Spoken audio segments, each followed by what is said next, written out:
കൂട്ടുകാരെ, ഇന്ന് ഞാൻ ഉണ്ടാക്കാൻ പോകുന്നത് ഒരു സ്പെഷ്യലായിട്ടുള്ള ഓമയ്ക്ക പായസമാണ്. നമ്മുടെ പഴുത്ത ഓമയ്ക്കയും കുറച്ച് പച്ച ഓമയ്ക്കയും വേണം.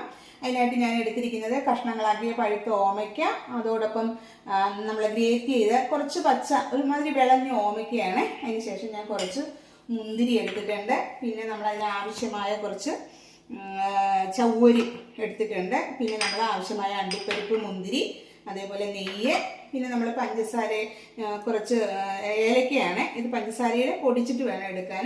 പിന്നെ ഒരു കപ്പ്, അര കപ്പ്, വലിയ കപ്പാണ് തേങ്ങാപ്പാൽ.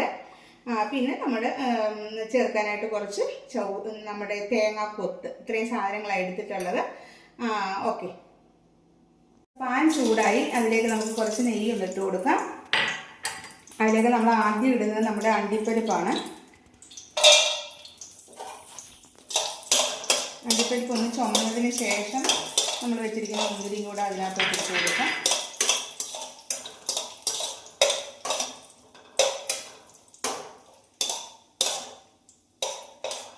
ശേഷം അത് നമുക്കിങ്ങനെ കോരിയെടുക്കാം. അതിന് ശേഷം ആ നെയ്യിലേക്ക് തന്നെ ഞാനാണെങ്കിൽ ഒന്ന് ചൂടാക്കുകയാണ് ചെയ്യുന്നത്. നമ്മുടെ ചവ്വരി ഒന്ന് ചെറുതായിട്ടൊന്ന് ചൂടാക്കുക.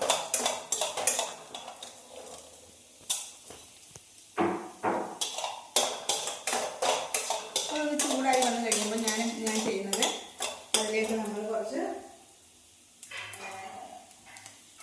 നമ്മുടെ പഴുത്ത ഓമയ്ക്കയും അതേപോലെ തന്നെ ഗ്രേറ്റ് ചെയ്ത് വെച്ചിരിക്കുന്ന ഓമയ്ക്കയും കൂടെ ഒരുമിച്ച് അതിലേക്ക് തന്നെ ഇടും.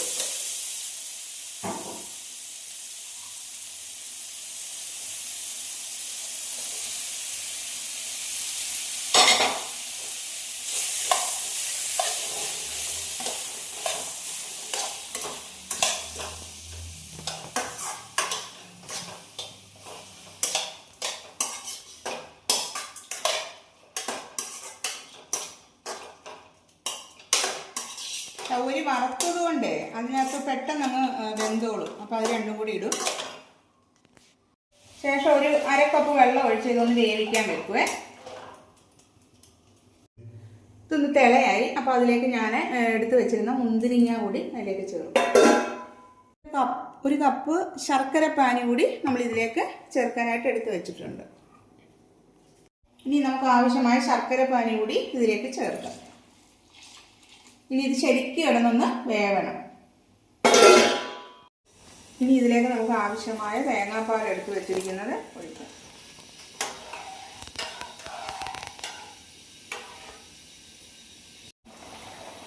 ഇനി അപ്പം നമ്മുടെ പായസം റെഡിയായി. ഇനി ഫൈനൽ സ്റ്റേജാണ്. അതിലേക്ക് നമ്മൾ വറുത്ത് വെച്ചിരിക്കുന്ന അണ്ടിപ്പരിപ്പ്, മുന്തിരി, അതുപോലെ തന്നെ തേങ്ങാക്കൊത്ത് ഇത്രയും അതിലേക്ക് ഇട്ടു.